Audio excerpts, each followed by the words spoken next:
Mari kita berdoa. Bapa di sorga, kami bersyukur di awal minggu ini Tuhan memberikan kepada kami kesempatan beribadah. Tuhan memberikan kepada kami kesempatan untuk hidup. Bahkan bukan hanya sekedar hidup dan bernafas, tetapi boleh melayani Tuhan, boleh menjalankan panggilan Tuhan, boleh berbagian di dalam tugas mulia, yaitu berbagian di dalam proyek kerajaan Allah. Tuhan tolong pimpin, biarlah melalui perenungan pagi ini, kami boleh makin dikuatkan lagi, kami boleh makin melihat kemuliaan Kristus. Karena tanpa kami lihat kemuliaan Kristus, kami hanya akan berjalan di dalam kegelapan. Kami butuh terang Kristus. Kiranya ya Tuhan, dari awal tahun yang baru ini, kami mau mengambil komitmen untuk memandang wajah Kristus. Maka kiranya ya Tuhan, nyatakanlah firman-Mu, nyatakanlah kemuliaan-Mu, sehingga kami di siang hari ini boleh melihat kemuliaan-Mu. Biarlah kami pulang dengan kerinduan untuk lebih lagi menjadi korban yang hidup bagi Kristus. Tuhan pimpin hamba-Mu untuk menyatakan firman-Mu, Tuhan beri kuasa, Tuhan siapkan juga hati jemaat-Mu. Sebagaimana Tuhan sudah berkati di kebaktian yang pertama, mohon kembali belas kasih-Mu ya Tuhan, berkatilah kami di kebaktian yang kedua ini. Dalam nama Yesus kami bersyukur dan berdoa. Amin. Silahkan duduk jemaat sekalian. Kita akan melanjutkan perenungan kita seperti yang biasanya sebelumnya, yaitu kita akan membaca dari Injil Yohanes. Kita hari ini sudah tiba di ayat terakhir dari prolog tentang Sang Firman yang dituliskan oleh Rasul Yohanes.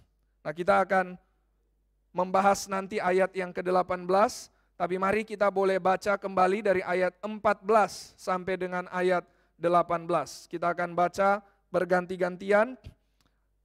Yang pria terlebih dahulu, Yohanes 1 ayat yang ke-14. 1-2 ya. Firman itu telah menjadi manusia dan diam di antara kita, dan kita telah melihat kemuliaannya, yaitu kemuliaan yang diberikan kepadanya sebagai anak tunggal Bapa, penuh kasih karunia dan kebenaran. Wanita.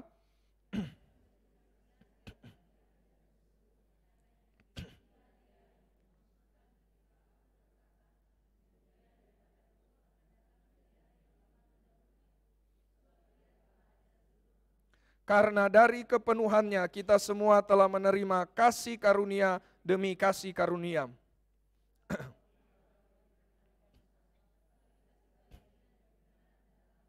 Mari kita baca bersama ayat 18. Tidak seorang pun yang pernah melihat Allah, tetapi anak tunggal Allah, dialah yang menyatakannya. Ya Bapak Ibu sekalian, kita sudah tiba di bagian akhir dari prolog Injil Yohanes ini, dan secara timing juga cukup baik karena setelah kita membahas hari ini, maka ini mengingatkan lagi kepada kita apa yang kita sudah renungkan bersama di bulan-bulan yang lalu. Sudah sekitar kira-kira hampir 2 bulan kita belum melihat Injil Yohanes. Nah, kali ini kita ingin kembali mereview dan kemudian memberikan konklusi, sehingga kita bisa memiliki dasar, fondasi untuk kita lanjut kepada perikop-perikop yang selanjutnya. Bapak Ibu sekalian, kalau kita melihat Injil Yohanes pasal yang pertama ini dan kita lihat seperti sebuah cerita yang ingin ditulis oleh seorang penulis cerita, maka setiap cerita itu ada plotnya, ada alurnya. Nah, alur itu biasa dimulai ya dari awal terus mulai meningkat, ada konflik, klimaks, kemudian turun kepada resolusi. Nah, maka Yohanes ini mulai dari awal, dia mulai menceritakan tentang siapa Sang Firman itu. Tahap yang pertama dikatakan bahwa Sang Firman itu dia ada sudah sejak dari kekal. Nah, di sini Yesus dikatakan sebagai Sang Firman, Sang Sabda, Sang kata-kata Allah, Sang ekspresi dari Allah. Saudara, kalau kita mau mengekspresikan diri kita kepada orang lain, kita mau nyatakan diri kita kepada orang lain, maka kita pakai kata-kata, bukan? Nah, maka Allah menyatakan dirinya melalui Sang Firman ini. Dia sudah ada sejak dari kekal. Nah, Sang kata-kata ini, kata Injil Yohanes, dia adalah pribadi yang berbeda. Jadi, dia adalah pribadi yang distinct. Makanya dikatakan pada mulanya adalah Firman, dan Firman itu bersama dengan Allah. Ada Allah Anak, ada Allah Bapa, dan Allah Roh Kudus. Tetapi meskipun dia pribadi yang berbeda, Yohanes juga mengatakan dia adalah Allah. Jadi pada mulanya adalah firman, ia bersama dengan Allah dan ia adalah Allah. Jadi ini adalah tahap awal yang ingin Yohanes jelaskan tentang siapakah Sang Firman ini. Sang Firman permulaannya bukan pada waktu dia lahir ke dalam dunia, bukan pada waktu Natal. Saudara, kalau hanya bicara Natal, kelahiran dari Kristus, Yesus yang adalah pemimpin iman kita, maka agama lain juga punya pemimpin, dan pemimpin mereka juga punya hari lahirnya dan biasa juga dirayakan. Misalkan kalau agama Islam ada Maulid Nabi Muhammad, itu kan juga peringatan kelahirannya. Tapi apa yang membedakan Kristus dengan para pemimpin agama lain? Kristus bukan datang dari dunia. Kristus bukan berasal dari dunia. Kristus dari kekal. Maka ini yang ingin dijelaskan oleh Yohanes. Sang firman, sang kata-kata, sang sabda Allah sudah ada dari kekal itu. Nah, kemudian mulai menaik ceritanya, mulai menunjukkan ada konflik dan akhirnya sampai kepada klimaks. Nah, tahap berikutnya, sang firman yang dari kekal ini dia dikatakan mencipta. Dia adalah pencipta, berarti dia adalah sumber hidup. Dia sumber terang. Yohanes mengaitkan terang dan hidup.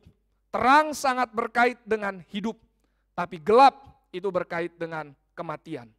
Maka barang siapa yang ada di dalam kegelapan, maka berarti dia di dalam kematian. Barang siapa yang hidup di dalam dosa, terus melakukan hal-hal yang tidak benar, maka dia bukan hanya menuju kepada kematian, tapi dia sudah mati, kata Alkitab. Yang ada dalam gelap, ada dalam kematian. Sedangkan yang ada di dalam terang, yang di dalam Kristus, dia hidup. Nah, maka saudara-saudara sekalian, sang firman dari kekal, dia mulai berkarya di dalam dunia. Apa karyanya? Mencipta. Apa karyanya? Dia memberi terang bagi manusia yang ada di dalam kegelapan. Nah, sekarang mulai masuk klimaksnya. Nah, ini pada waktu yang lalu saya katakan di dalam prolog ini klimaksnya adalah ayat yang ke-14 yang tadi kita sudah baca. Sang firman itu dia datang ke dalam dunia. Jadi dari kekal diceritakan oleh Injil Yohanes, sekarang klimaksnya tiba, dia datang ke dalam dunia. Saudara-saudara sekalian, kenapa sang terang itu datang ke dalam dunia? Karena dunia ini gelap. Maka dia datang untuk membawa terang. Dia datang ke dalam dunia supaya manusia yang dalam kegelapan bisa lihat kemuliaannya. Nanti kita akan bahas ini tentang melihat kemuliaan Allah. Ayat 18 juga menekankan tentang melihat Allah. Nah, tapi balik dulu di sini. Jadi Yohanes mengatakan, sang firman dari kekal melayani di dunia. Sang firman datang ke dalam dunia. Ini klimaksnya. Saudara, kalau kita perhatikan dengan cerita-cerita di dunia ini ya, klimaks hidup seseorang itu biasanya apa yang kita pikirkan? Wah, orang ini mencapai titik paling puncak. Apa titik puncaknya? Wah, dia sukses ya. Dia mungkin jadi bos dari banyak perusahaan. Misalkan, dia mulai dari bagaimana? Oh, mulainya dari orang biasa. Nah, ini cerita dunia kan ya. Mulai dari orang biasa, mungkin sangat sederhana awalnya, mungkin sangat kekurangan, sampai ke sekolah mesti jalan kaki. Wah, 5 kilo jalan kaki ya. Pergi pulang jalan kaki, sampai di rumah bantu lagi orang tua.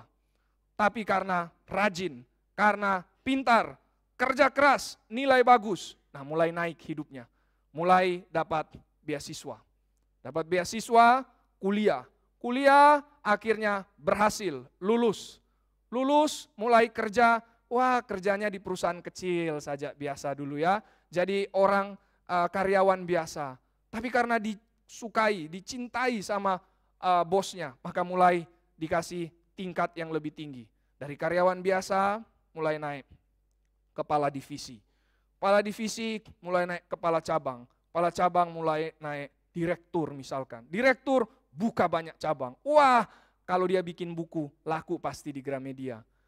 Ini orang cerita hidupnya inspiratif.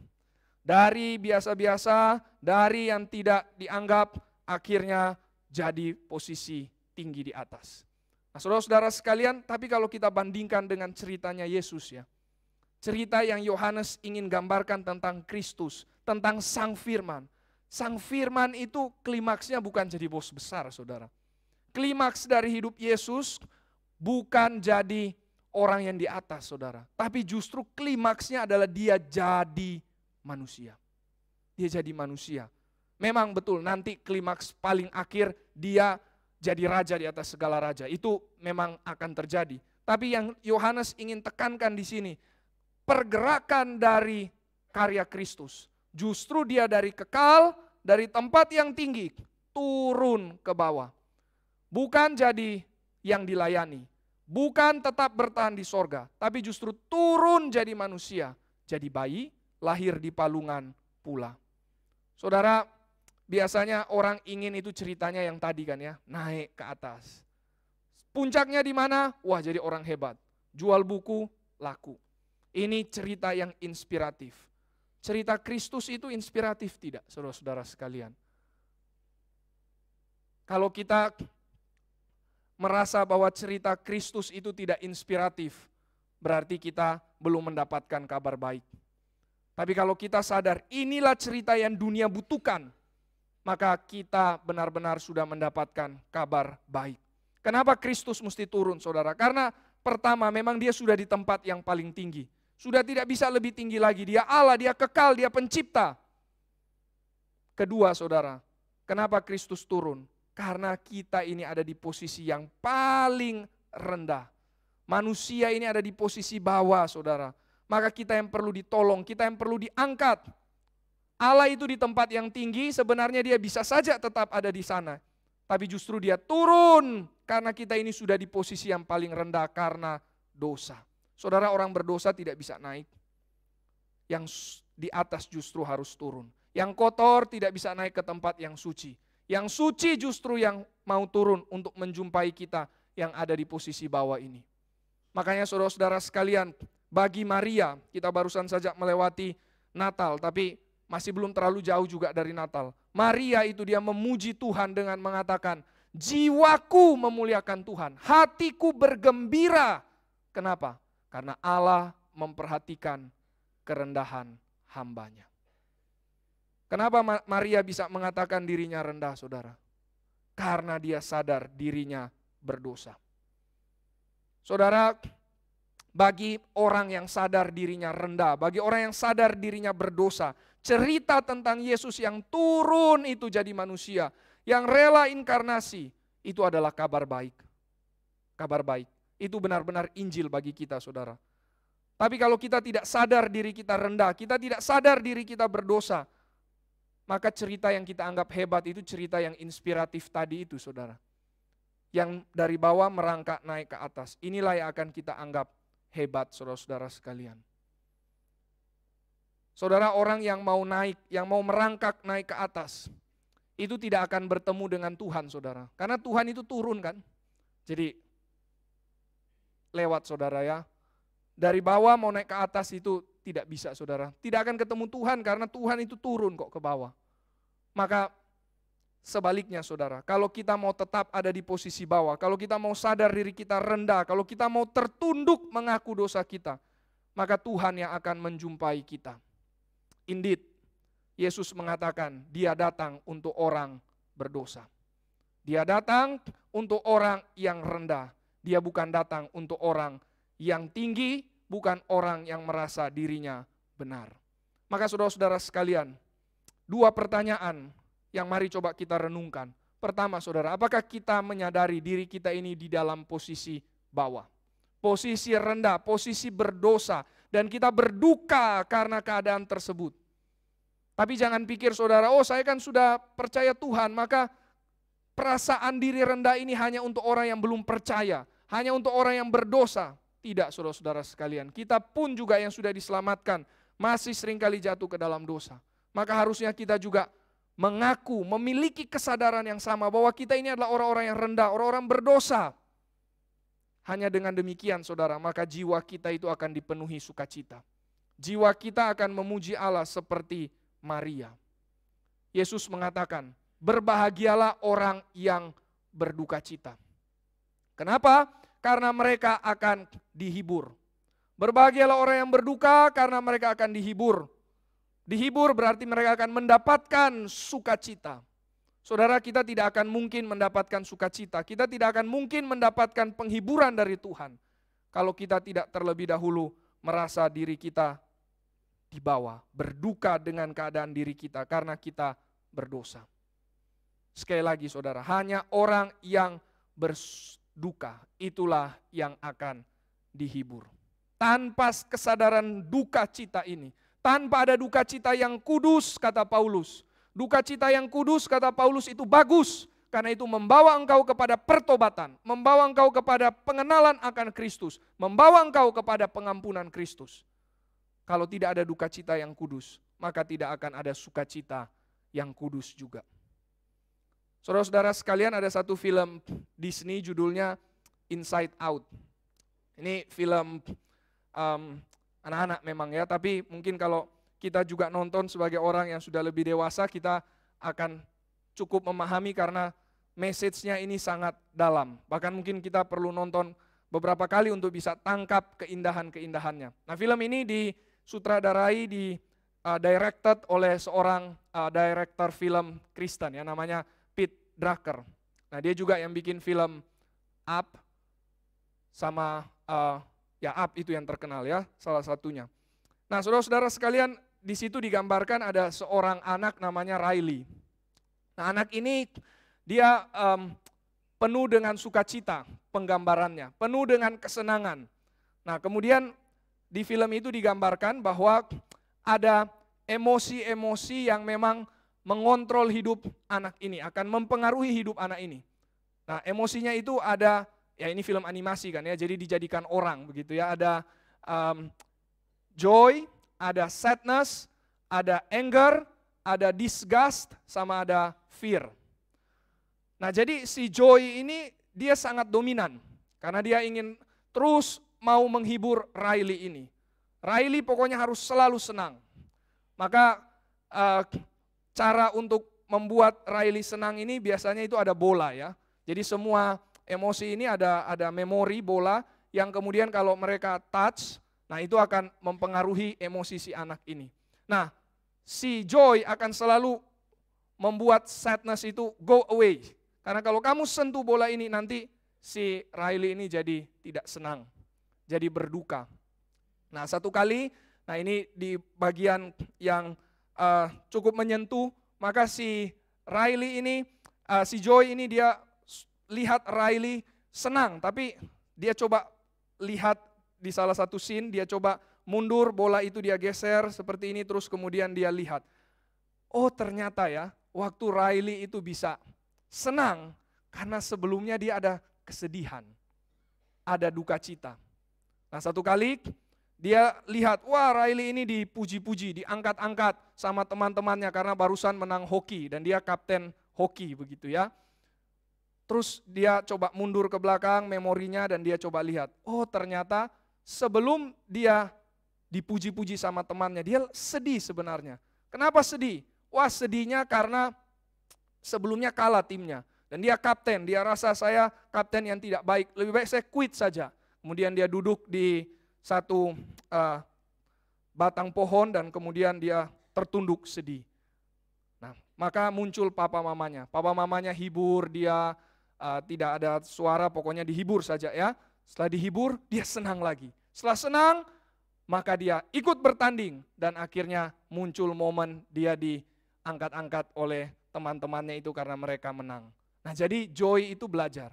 Oh, ternyata ya, tidak mungkin akan ada joy kalau tidak didahului dengan sadness. Maka yang tadinya dia suka suruh, kamu jangan sentuh memorinya Riley. Sekarang justru dia suruh sadness untuk pegang sehingga bisa ada emosi yang lebih banyak dalam kehidupannya Riley dan dia bisa mendapatkan sukacita yang menetap. Nah, saudara-saudara sekalian, dari film itu ya salah satu hal yang kita bisa lihat adalah tanpa ada duka cita, saudara, tidak mungkin ada sukacita. Maka kalau kita mau terus bersuka di dalam dunia ini, bagaimana cara bersuka dalam dunia ini? Pokoknya saya mau menikmati semua kesenangan dunia, itulah sukacita, itu salah besar. Justru ujungnya duka cita. Engkau mau nikmati dosa karena engkau pikir itulah yang paling memberikan sukacita. justru itulah duka cita bagimu. Maka yang harusnya terjadi adalah justru engkau harus berduka dengan keadaanmu yang berdosa. Berduka cita yang kudus, memohon pertobatan dari Tuhan, dan terus bersandar kepada anugerah Tuhan. Itulah yang akan membuat engkau dipenuhi dengan sukacita. Engkau akan bisa berkata seperti Maria, jiwaku memuliakan Tuhan. Nah maka perenungan pertama saudara-saudara sekalian dari pertanyaan yang pertama ini. Apakah kita sadar diri kita ada di posisi bawah? Dan mari kita memulai tahun yang baru dengan mohon Tuhan tolong pimpin aku supaya aku boleh terus sadar aku orang berdosa, aku butuh Kristus. Aku orang yang tidak layak, aku butuh anugerah Tuhan. Sehingga dari situlah kita akan bersukacita. Yang kedua saudara ya, mari kita coba renungkan apakah cerita hidup kita itu seperti Yesus saudara. Bagaimana itu cerita yang seperti Yesus? Yang tadi saudara, yang dari tempat tinggi turun ke bawah melayani. Atau cerita hidup kita yang kita ingin jalankan, yang kita ingin kejar di tahun ini, adalah cerita hidup yang merangkak naik, dari bawah naik ke atas. Saudara memang tidak serta-merta salah ya, orang yang hidupnya itu awalnya mungkin susah, tapi kemudian ketika satu waktu nasibnya berubah. Ini juga anugerah Tuhan. Kita tidak katakan itu hal yang pasti salah, tentu tidak. Itu anugerah Tuhan. Tapi saudara, poin yang penting adalah sikap hati kita. Apakah sikap hati kita itu adalah sikap hati yang mau dari bawah naik ke atas, mencari nama seperti orang membangun Babel, cari nama, ingin untuk tunjukkan kehebatan, ingin untuk ada di posisi di atas, ingin untuk dilayani, ingin untuk berhasil demi kepentingan sendiri. Atau justru sikap hati kita itu adalah yang mau turun melayani. Saudara, kita harusnya turun karena kita ini sudah diangkat oleh Tuhan. Tadi kan saya katakan ya, kita ini di bawah posisinya. Tapi Tuhan dari tempat yang atas ini dia turun ke bawah. Tapi waktu dia turun ke bawah bukan hanya tepuk-tepuk kita, oh ya sabar ya sudah tenang saja, nggak akan lama lagi kok kamu terus ada di situ. Terus kemudian Yesus tinggalkan kita. Tidak saudara, Yesus turun dan dia bawa kita naik ke atas. Makanya di Injil Yohanes dikatakan, kita dijadikan anak-anak Allah. Ini status yang sangat tinggi saudara. Menjadi anak-anak Allah. Maka kalau kita anak-anak Allah, harusnya kita turun ke bawah seperti Sang anak Allah yang sejati, Sang anak tunggal Bapa, turun untuk melayani. Saudara-saudara sekalian, kiranya kita di tahun ini boleh mengambil komitmen, mau lebih turun lagi melayani, mau lebih menjalankan kehendak Tuhan, mau untuk menjadi berkat bagi sesama. Nah saudara-saudara sekalian, mari kita lanjutkan. Bagian awal kita lihat bagaimana cerita Sang Firman yang coba digambarkan, diportray oleh Yohanes. Dan dari situ kita berefleksi. Nah sekarang saudara, mari kita coba lihat bagian berikut. Yohanes mengatakan, Sang Firman turun ke dalam dunia. Sang Firman jadi manusia. Sang Firman jadi bayi. Yang kecil, kemudian lemah, dan dia datang untuk apa? Alkitab mengatakan, ayat 14 di sini dikatakan, dia datang untuk menyatakan kemuliaan Allah kepada manusia. Sekali lagi, Sang Firman turun ke dalam dunia karena dia mau menyatakan kemuliaan Allah kepada manusia. Kenapa saudara itu penting ya? Kenapa penting untuk menyatakan kemuliaan Allah? Karena tadi saudara, manusia itu ada di dalam kegelapan. Maka kita butuh terang. Manusia perlu lihat terang kemuliaan Allah. Karena tanpa lihat kemuliaan Allah, maka kita akan tetap ada di dalam kegelapan. Sekali lagi, manusia butuh untuk lihat terang kemuliaan Allah. Karena kalau tidak lihat terang kemuliaan Allah, kita akan tetap berada di dalam kegelapan. Saudara, Injil Yohanes itu sangat menekankan tentang melihat kemuliaan Allah. Memang kita mungkin lebih akrab dengan perkataan Paulus yang mengatakan iman muncul dari pendengaran. Pendengaran akan firman. Tapi Yohanes juga ingin menekankan bagian ini. Iman itu muncul dari melihat. Dua-dua ini sangat penting saudara-saudara sekalian. Kedua hal ini tidak saling menegasikan satu dengan yang lain. Kita jelas perlu mendengarkan perkataan yang manis, yang menghibur, yang menguatkan, yang menegur, yang menyatakan kesalahan, dan yang mendidik kita di dalam kebenaran. Supaya apa?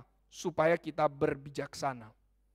Nah saudara, di dalam kitab Amsal, Amsal itu ditulis bagi orang-orang muda, supaya mereka boleh tahu bagaimana nanti bersikap sebagai pemimpin. Nah maka di Amsal dikatakan, hikmat itu berseru-seru di jalan, di lapangan, di tembok-tembok, di pintu-pintu gerbang. Kemudian penulis Amsal mengatakan, mari dengarkan sang hikmat itu. Mari simpan perkataannya di dalam hatimu, supaya engkau mengerti tentang kebenaran, mengerti tentang keadilan, mengerti tentang kejujuran, dan engkau bisa berjalan di jalan yang benar. Nah maka saudara-saudara sekalian, kita tidak akan mungkin menjadi pemimpin yang benar.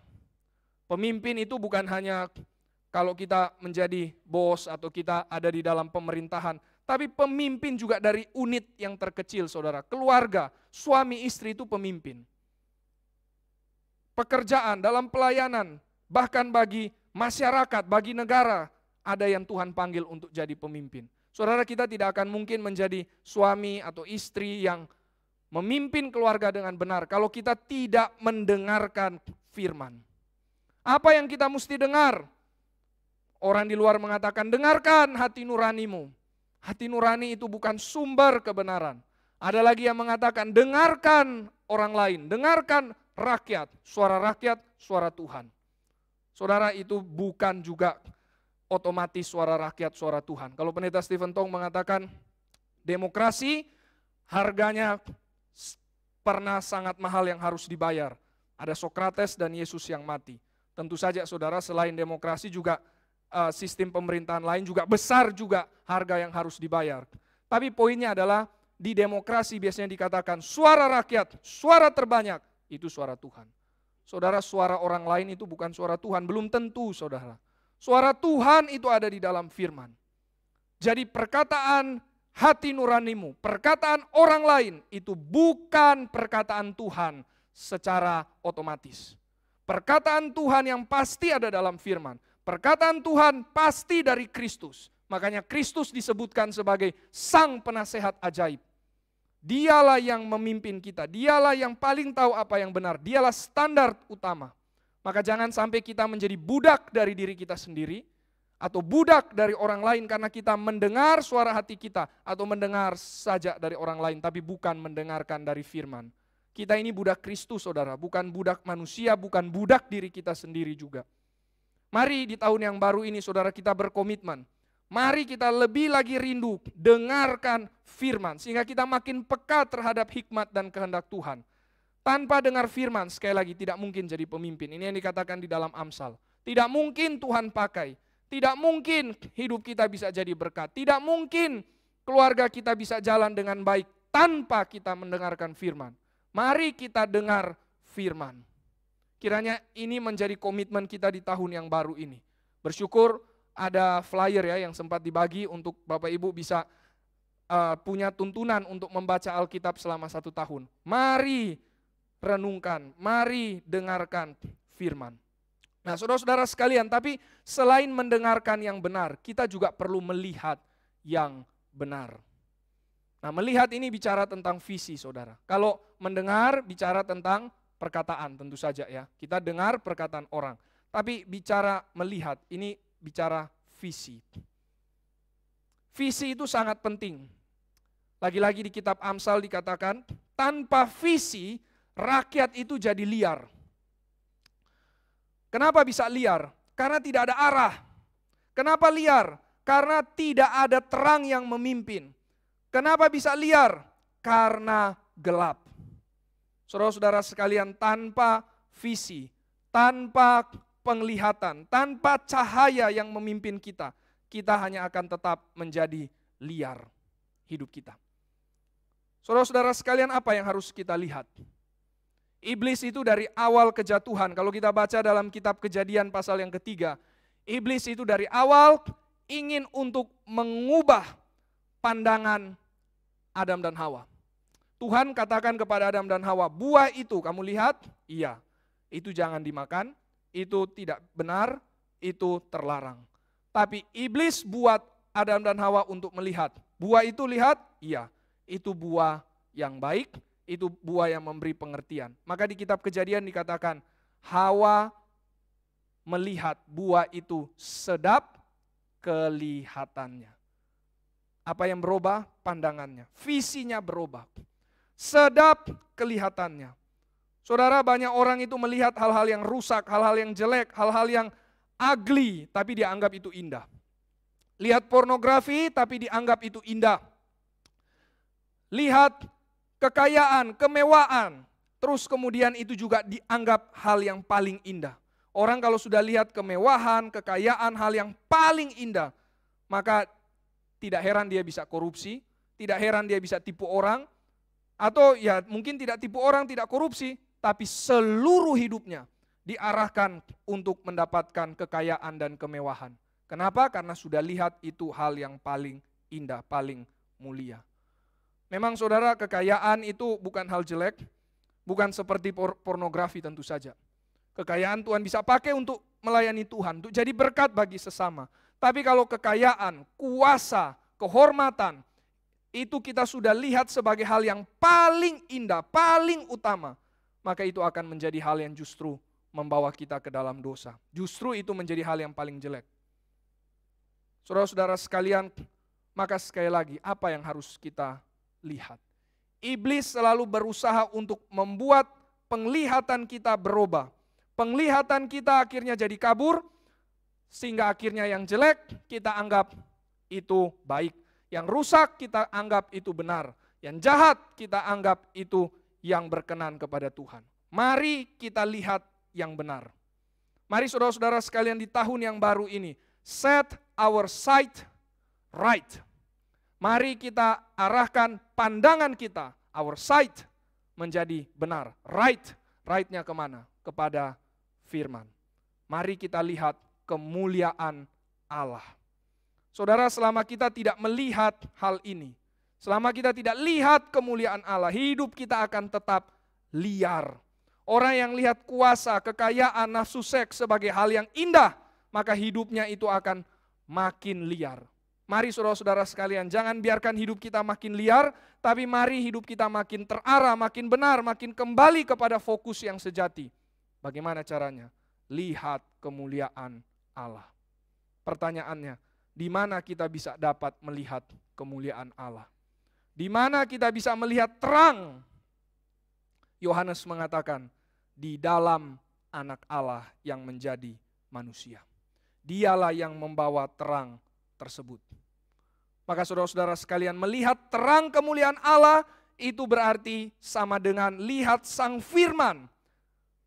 Perhatikan Sang Firman. Kenalah Sang Firman itu, yaitu Yesus Kristus. Itulah maksudnya melihat kemuliaan Allah. Nah, saudara-saudara sekalian, di dalam ayat 18, kalau kita lihat di ayat 18 dikatakan, di akhir dari prolog Injil Yohanes, Yohanes mengatakan, tidak ada seorang pun yang pernah melihat Allah, kecuali siapa? Anak tunggal Allah yang ada di pangkuan Bapa. Dialah yang menyatakannya. Nah, maka saudara-saudara sekalian, Yesus yang lihat Bapa. Yesus lihat Bapa, Yesus nyatakan kemuliaan Bapa kepada kita. Maka mari kita lihat Kristus. Hanya Kristus saja yang menyatakan cahaya kemuliaan Allah yang sejati. Maka ini berarti memang ada hak eksklusif. Cuman Kristus, cuman Yesus Sang Firman itu yang menyatakan Allah yang sejati. Tanpa kenal Yesus, kita tidak kenal siapa Allah yang sejati. Saudara, di dalam bangsa kita saja ada 6 agama, bukan? Semua memang mengaku bahwa kenal Allahnya masing-masing. Tapi sesungguhnya saudara, tanpa kenal Yesus, tanpa kenal Kristus, sesungguhnya mereka tidak kenal siapa Allah yang sejati itu. Mereka tidak kenal bahwa Allah itu penuh dengan belas kasih. Mereka memang mengatakan Allah penuh belas kasih, tapi tidak ada contoh konkret. Mana itu bukti Allah yang penuh belas kasih? Allah yang penuh dengan belas kasih sekaligus juga adalah Allah yang adil, yang benar. Dan itu dinyatakan di dalam Kristus. Tidak kenal Yesus, maka berarti tidak kenal Allah. Tapi kalau kenal Yesus, berarti engkau kenal Allah. Yesus mengatakan dalam Injil Yohanes, siapapun yang lihat aku, berarti dia lihat Bapa. Karena aku menyatakan Bapa.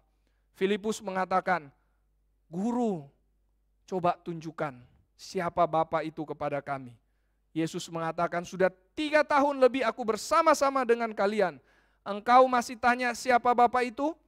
Kalau engkau kenal aku, engkau lihat Bapa. Kalau engkau percaya kepadaku, engkau bukan hanya sekedar percaya kepadaku saja, tapi engkau juga percaya kepada Dia yang mengutus aku. Yesus, kata Ibrani, dialah cahaya kemuliaan Allah. Dialah gambar wujud Allah.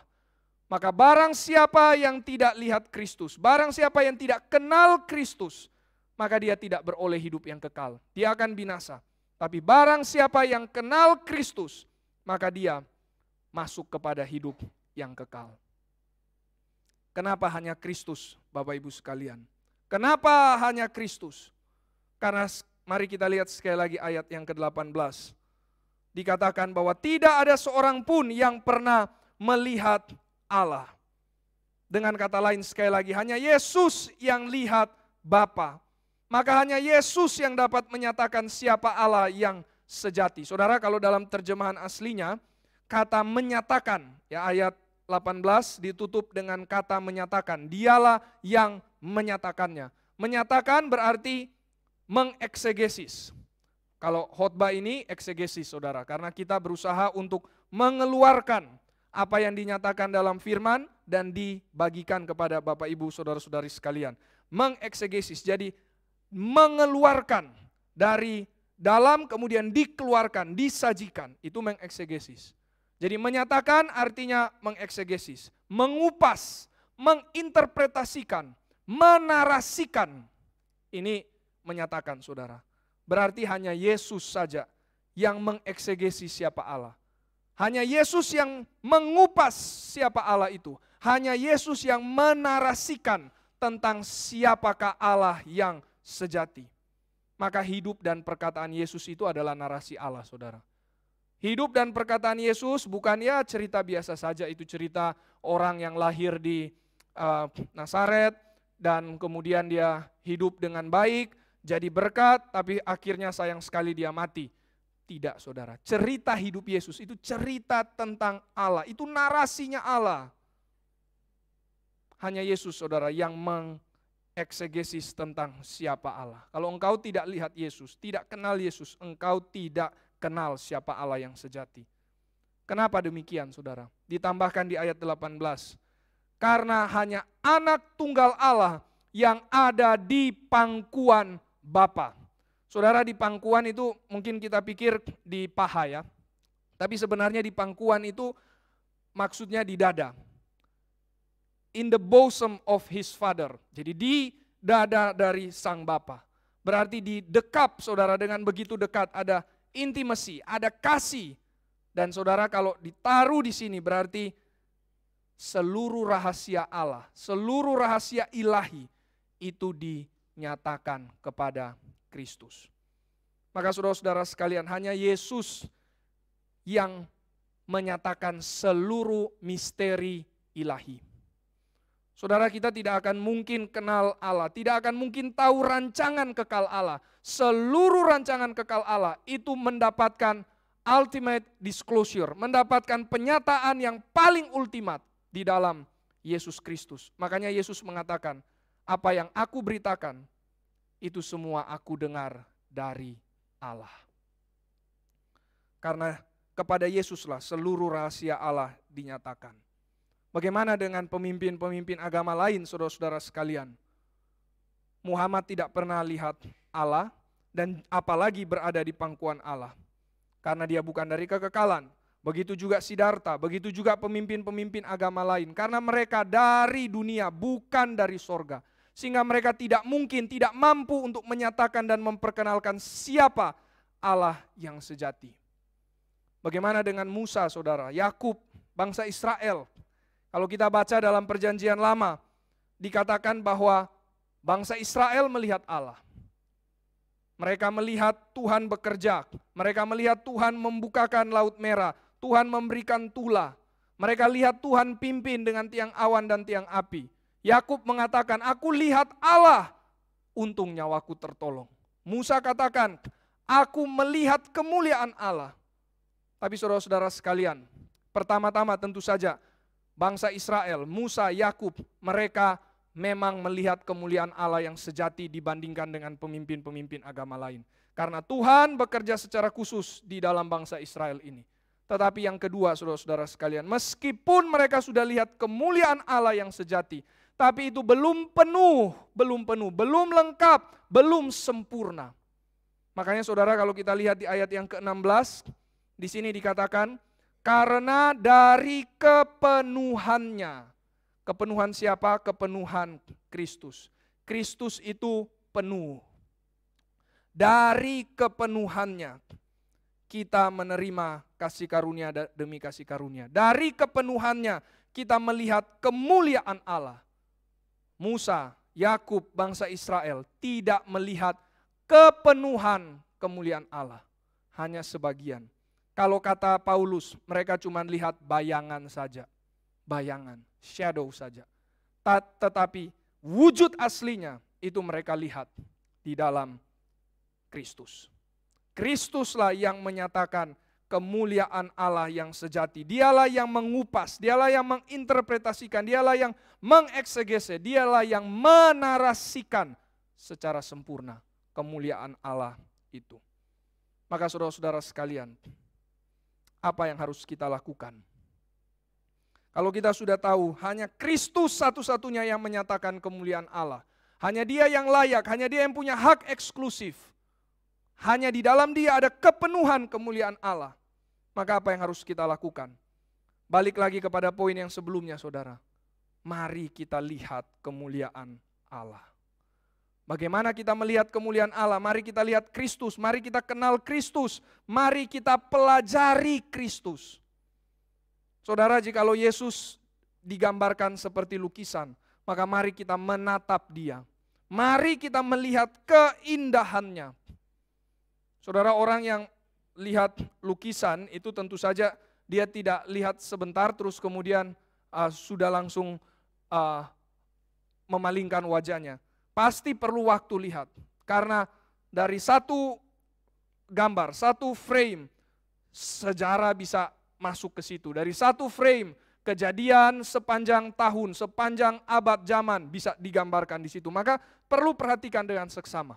Nah, oleh sebab itu saudara-saudara sekalian, mari lihat Kristus. Di dalam Kristus, seluruh karya Allah sejak dari kekal sampai kekal. Di dalam Kristus seluruh misteri Allah. Di dalam Kristus seluruh rahasia Allah itu nyata.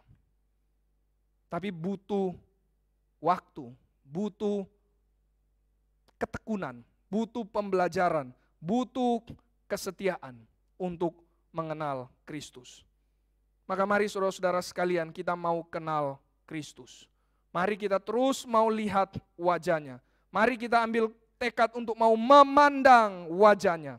Saudara-saudara sekalian, sesuatu yang indah itu, kenapa bisa dikatakan indah? Yesus itu indah. Barang yang indah harusnya sesuatu itu, barang tersebut tidak ada bosan-bosannya orang akan mau lihat. Karena indah, saudara. Nah, sesuatu itu disebut indah karena kenapa, saudara? Salah satunya itu karena ada kontras. Saudara, kalau lihat lukisan terus semua satu warna kan ya, pasti boring ya, kan nggak ada kontras. Kalau ruangan ini semua catnya putih, mungkin ada yang bilang ya itu mirip sorga gitu ya. Oke, nggak apa-apa kalau semua putih lah ya. Tapi kita juga nggak bikin semua putih ya, karena ada coklat lebih muda lagi, ada hitam di sini, ada merah di depan, ada merah di kursi, ada pencampuran warna, ada kontras sehingga bisa indah. Saudara, kalau semua sekali lagi sama ya, itu tidak indah, itu boring. Saudara-saudara sekalian, kalau kita lihat misalkan olahraga ya, kita misalkan suka olahraga, maka kita lihat seorang olahragawan yang melakukan gerakan yang indah itu seperti apa. Ya, misalkan ya, saya tidak bisa main tenis, tapi saya lumayan suka nonton tenis. Kalau saudara lihat Federer main, maka pukulannya itu kan seringkali dibilang sangat elegan ya. Kok bisa elegan? Iya, karena seakan-akan sangat sulit. Oh, kalau Federer backhand ya, satu tangan. Kalau sangat sulit, tapi bisa dikerjakan dengan sangat simpel. Nah itu indah, itu elegan saudara. Tapi kalau orangnya kerasa krusuk gitu ya, pas pukul out lagi, kena net lagi. Nah itu enggak indah sama sekali ya.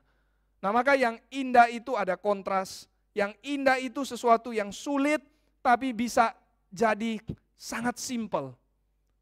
Ini semua kita dapatkan di dalam Kristus, saudara-saudara sekalian. Dalam Kristus itu ada kontras.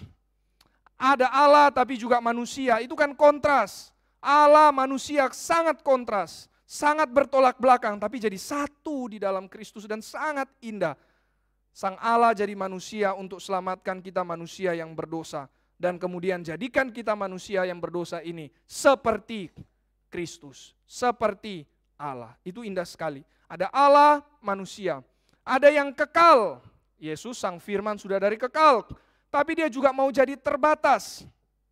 Raja tapi juga mau jadi hamba merendahkan diri. Suci tapi mau jadi kotor. Tapi tidak sampai jadi, tetapi dia tetap menjadi suci. Kotor itu tidak membuat dia hilang kesuciannya. Dia menanggung kekotoran dosa kita. Tapi dia bisa menang atas dosa. Dia tetap Allah yang suci.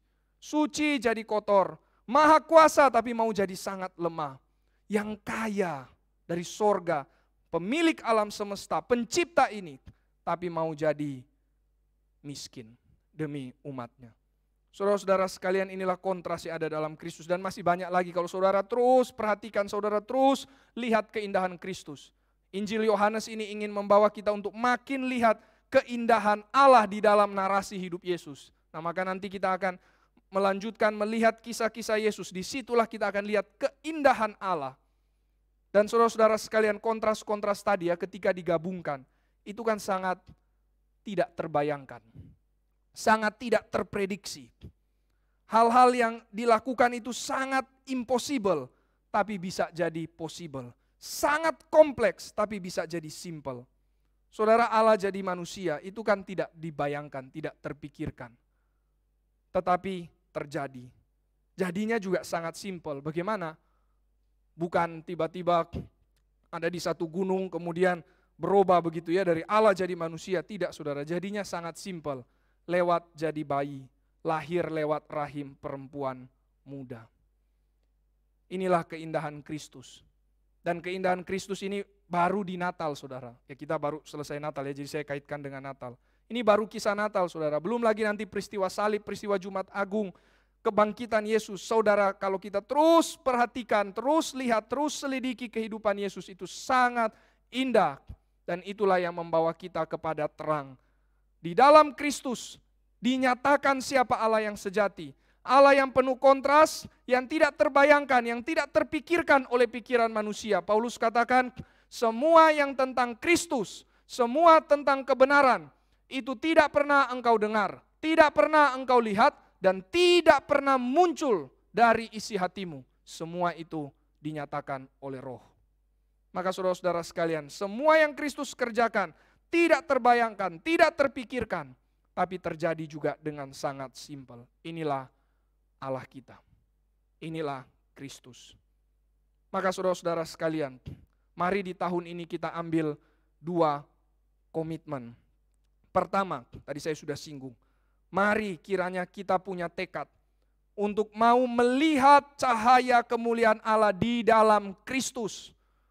Maka untuk itu kita harus tinggalkan yang rusak, tinggalkan yang kotor, tinggalkan yang jelek, tinggalkan yang selama ini kita anggap indah, kita anggap mulia. Mari kita tinggalkan dan kita taruh Kristus sebagai yang paling mulia.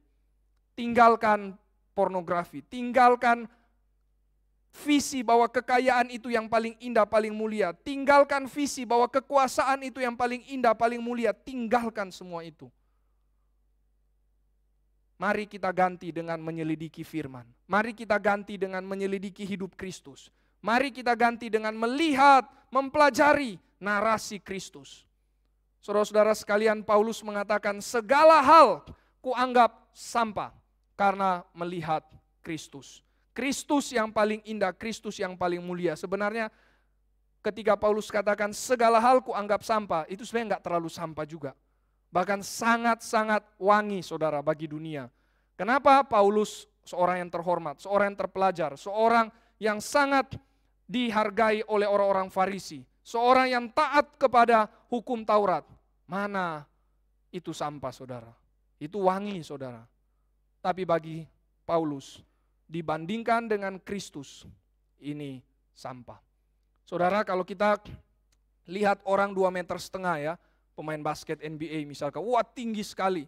Kita 1,60 meter, 70, 80, wah ini beda jauh sekali. Kita lihat tinggi sekali. Tapi coba kalau dari drone di atas, ternyata dia sama saja dengan kita, cuma 1 titik hitam. Dari atas juga ya, kepalanya saja maksudnya terlihat ya, rambutnya saja. Itu kira-kira penggambarannya saudara. Bagi dunia tinggi, bagi dunia wangi, bagi dunia itu mulia. Tapi Paulus katakan di hadapan Kristus itu jadi sampah. Karena Kristus yang paling mulia. Saudara-saudara sekalian, mari kita lebih mendekat kepada kebenaran ini. Kita masih sangat sulit mengatakan seperti yang Paulus katakan.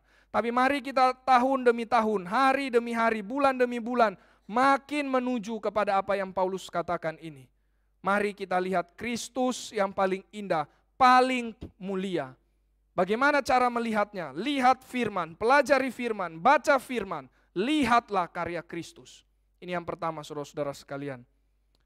Yang kedua saudara, kalau saudara jadikan Kristus yang paling indah, saudara lihat Kristus yang paling mulia, maka hidup saudara itu akan makin dipengaruhi oleh Kristus. Saudara-saudara sekalian, apa yang kita anggap indah, maka kita juga akan makin mengikuti hal yang kita anggap indah itu. Misalkan, kalau kita seorang penggemar olahraga, wah kita lihat pemain ini mainnya indah sekali, kita pasti mau ikut gaya dia main.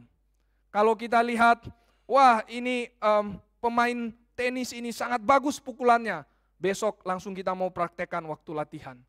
Yang indah kita pasti mau ikuti. Saudara-saudara sekalian, sebaliknya juga ya, ketika hal yang jahat kita anggap indah, hal yang jelek kita anggap indah, maka hidup kita juga akan makin ikut hal yang jelek itu. Orang yang lihat kekayaan paling indah, orang yang lihat kekayaan itu paling mulia, maka dia juga akan mau seperti demikian. Nah maka saudara-saudara sekalian, kalau lihat Kristus yang paling indah, seperti kata Paulus, maka seharusnya hidup kita juga makin mengikuti Kristus. Maka ini komitmen yang kedua Bapak Ibu sekalian. Yang pertama, mari pelajari Kristus, mari jadikan Kristus yang paling indah. Dan yang kedua, mari hidup kita makin serupa dengan Kristus. Kalau kita memang lihat Kristus yang paling indah, harusnya dialah yang paling mengubah hidup kita saudara-saudara sekalian. Maka hidup kita itu harusnya mengeksegese Kristus. Nah saudara, begini pemikirannya. Yesus lihat Bapa, maka dia mengeksegese siapa Bapa itu kepada kita. Kita lihat Kristus, maka mari kita juga eksegesis kemuliaan Kristus kepada dunia. Maka saudara-saudara sekalian, mari kita juga mengekspos, mari kita juga menarasikan hidupnya Kristus di dalam hidup kita. Jangan sampai kita sebagai orang Kristen justru malu untuk hidup seperti Kristus. Itu bukan orang Kristen. Mari kita hidup seperti Kristus karena kita sudah lihat Kristus yang paling indah, paling berharga, paling mulia. Maka kita mau menyatakan kemuliaannya juga di dalam hidup kita. Sekali lagi, Yesus lihat Bapa, maka Yesus menyatakan siapa Bapa kepada kita. Kita lihat Kristus, maka mari kita nyatakan Kristus di dalam hidup kita. Bagaimana kita melakukannya saudara-saudara sekalian? Maka saya ingin memberikan beberapa contoh praktis. Mari kita tunjukkan kontras-kontrasnya Allah itu di dalam hidup kita. Pertama misalkan kita dikatakan sebagai anak-anak Allah. Tapi mari kita juga mau rendahkan diri melayani. Raja tapi mau jadi hamba. Anak raja tapi mau melayani. Di sekolah minggu itu kan ada lagu ini ya, aku anak raja, engkau anak raja, kita semua anak raja. Terus setelah itu apa? Haleluya, puji Tuhan, King Kong badannya besar. Mungkin itu medley-nya ya. Tapi saudara-saudara sekalian, anak raja itu justru harus jadi hamba, saudara. Bukan tetap ada di dalam kemegahannya. Justru anak Allah, justru anak raja turun melayani. Seperti Kristus raja jadi hamba, seperti Kristus dari kekal masuk ke dalam waktu, seperti Kristus dari yang maha kuasa menjadi lemah demi melayani umatnya. Maka mari inilah yang kita lakukan. Anak Allah, raja turun melayani jadi hamba. Ini juga yang harus menjadi cerita hidup kita. Kedua, saudara-saudara sekalian, kita dikatakan sudah disucikan. Maka mari juga kita bersedia untuk jadi kotor. Yang suci itu justru mau jadi kotor. Karena dia tidak takut kotor, karena dia suci. Justru kotor bisa dibersihkan karena dia suci. Sebaliknya saudara, kalau orang yang takut masuk ke dalam kotor, karena takut dia terkontaminasi, berarti dia sucinya pas-pasan. C.S. Lewis itu mengatakan seperti ini ya, orang Farisi itu kesuciannya pas-pasan. Ini ledekan. Karena katanya suci tapi nggak mau dekat dengan pemungut cukai. Kenapa pemungut cukai kotor, pemungut cukai hina, pemungut cukai orang berdosa? Saya suci. Yang suci kok tidak mau datang ke tempat yang kotor. Justru yang suci mau datang sehingga akhirnya bisa membersihkan yang kotor itu. Yesus itu suci, tapi dia jadi kotor, dia pikul hukuman dosa kita. Tapi dia tidak kalah terhadap kekotoran dosa kita, justru dia bangkit. Maka mari saudara-saudara sekalian kita tampilkan kontras ini. Kita yang suci sudah disucikan bukan karena kita yang suci pada diri kita, tapi kita disucikan oleh darah Kristus. Mari kita juga rela jadi kotor, rela datang ke tempat hina untuk melayani. Rela membersihkan tempat yang kotor supaya kita bisa melayani. Nah saudara, biasanya kan orang mengatakan, apalagi orang Kristen ya, wah politik itu kotor. Maka biarkan saja dia tetap kotor. Hukum itu kotor. Saya ada kenal satu orang, dulu sudah lama, papanya itu seorang ahli hukum, tapi kemudian tidak menjalankan praktek sebagai ahli hukum. Kenapa? Katanya karena itu kotor. Nah saudara-saudara sekalian, ini pemahaman yang keliru. Justru kalau kotor maka mesti dibersihkan, tapi bagaimana bersihkannya? Mesti dari yang suci datang untuk membersihkan. Mari kita datang ke tempat yang kotor itu, tapi bukan dengan bergantung dengan kekuatan kita. Kita mesti kuatkan iman kita, kita mesti belajar firman, kita mesti punya cahaya yang terang, sehingga ketika kita masuk ke dalam tempat yang kotor, yang gelap, kita bisa menjadi terang di sana. Tapi kalau kita tidak punya terang yang cukup, kalau kita tidak sungguh-sungguh dalam Kristus, kalau kita main-main dalam iman, terus saya mau masuk ke dalam tempat yang kotor, kita akan jadikan tempat itu lebih kotor lagi. Mari saudara-saudara sekalian kita terangi hidup kita dengan firman, dan mari kita berani masuk ke tempat yang sulit, tempat yang berat, dan kita nyatakan kemuliaan Kristus di situ. Sehingga kuasa kebangkitan Kristus itu bisa nampak. Seperti Kristus yang suci jadi dosa karena dosa kita. Tapi dengan kuasa kebangkitannya, dia menang atas dosa dan atas kekotoran dunia itu. Berikutnya saudara-saudara sekalian, kita sudah dibenarkan. Maka kalau orang sudah dibenarkan, harusnya dan sudah dibenarkan oleh Tuhan, maka tidak masalah saudara kita diperlakukan dengan tidak adil. Tidak masalah kita difitnah demi karena kita melakukan kebenaran. Tidak masalah orang mengatakan kita yang tidak beres. Toh kita sudah dibenarkan oleh Tuhan. Saudara, seringkali orang Kristen itu tidak mau jadi korban. Tidak mau terima ketidakadilan. Ada sedikit ketidakadilan, langsung dia ngamuk. Katanya mau berjuang demi keadilan. Tapi sebenarnya egois. Sebenarnya tidak mau terima ketidakadilan. Saudara, ini bukan mengeksegesis hidupnya Kristus. Ini bukan menyatakan kemuliaan Allah. Karena Kristus itu rela terima ketidakadilan demi supaya bisa menghadirkan keadilan dan kedamaian di bumi ini. Tentu saja saudara, kita bukan menjadi orang naif ya, yang misalkan pipi kanan dipukul, oke, Kata Alkitab, pipi kiri juga, saya kasih pipi kiri saya. Pukul sudah selesai, oke, badan saya silakan pukul juga. Tentu bukan itu maksudnya saudara.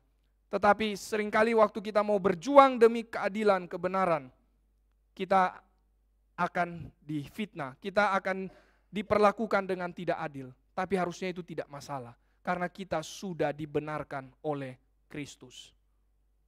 Kita sudah di-justified by faith, kita sudah dibenarkan oleh karena karya Kristus.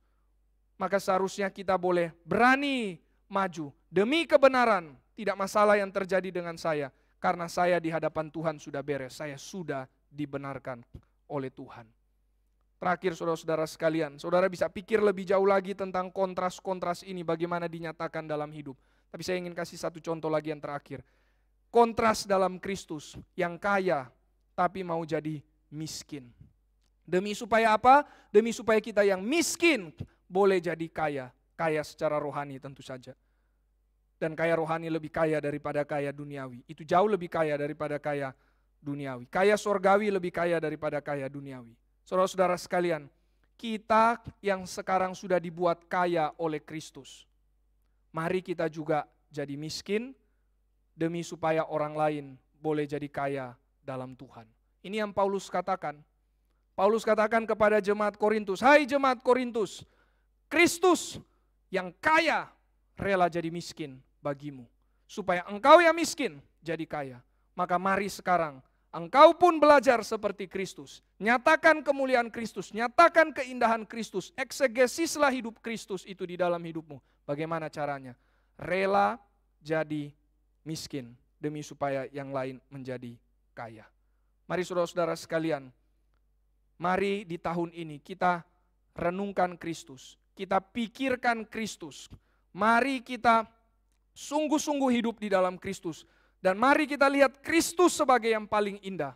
Dan mari kita nyatakan Kristus di dalam hidup kita. Dengan demikian saudara-saudara sekalian, doktrin itu akan jadi praktis. Kemuliaan Allah itu akan jadi daging.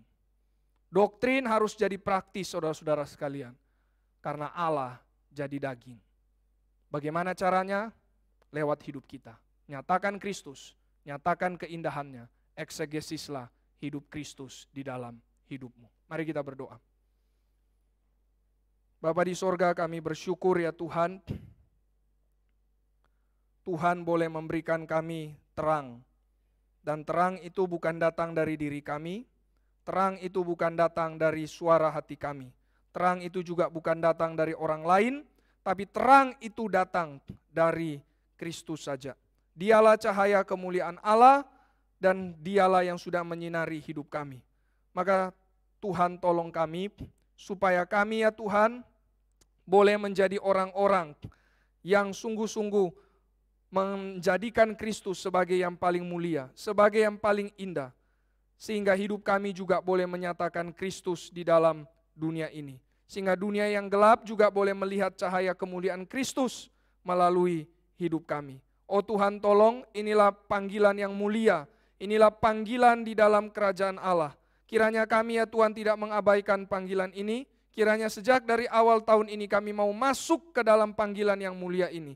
Kiranya Allah Roh Kudus membentuk hati kami. Kiranya Allah Roh Kudus boleh melanjutkan firman itu dalam hati kami. Sehingga terus boleh berbicara seperti hikmat yang berbicara di jalan-jalan, di lorong-lorong, di dalam gedung-gedung.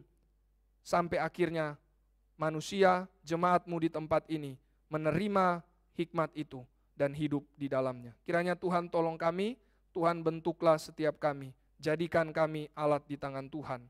Dalam nama Yesus kami bersyukur dan berdoa. Amin.